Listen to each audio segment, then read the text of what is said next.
right? Because if you dress up at Easter, you're holy. I saw some ladies talk about big hats. How many of you wore an Easter hat growing up? Anybody wear it? Each couple of you wore a hat. I even brought a hat today. If y'all get to wear Easter hats, I get to wear my good hat, my Waffle House hat.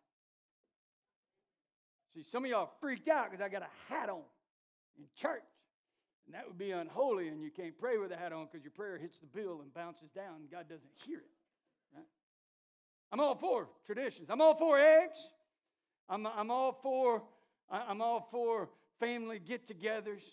I'm all for all of the dress. Now, you can dress up, you can dress down. I'm going to tell you something. At Easter, my wife and daughter's going to have dresses on, and I'm going to have ripped jeans and flip-flops. I may get bougie and go buy me a new pair of flip-flops. I don't know.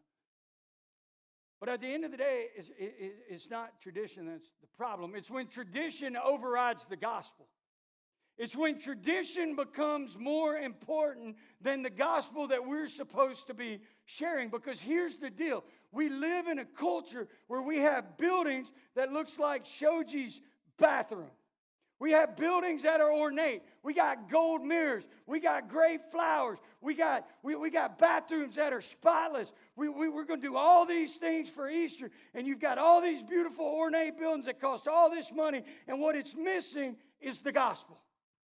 You can go hunt eggs. You can do your get-togethers. You can sing what songs you normally sing. You can do all those traditions. Traditions are fine until traditions override the gospel. What Jesus is saying is, woe to you watchmen who are more concerned about your tradition than sharing my death, burial, and resurrection. Because what you're doing is your traditions and your fanciness is getting in the way of the people that I came to seek and to save, those who are lost. You see, the Bible actually talks about dressing up. It talks about don't adorn yourself in a way that those who can't would feel inferior walking in, because it's all about Jesus and not about how you look.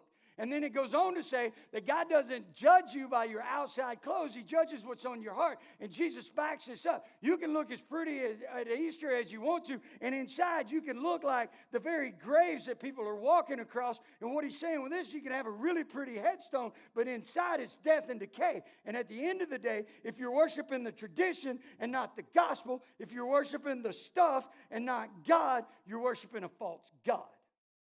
That's what he's saying.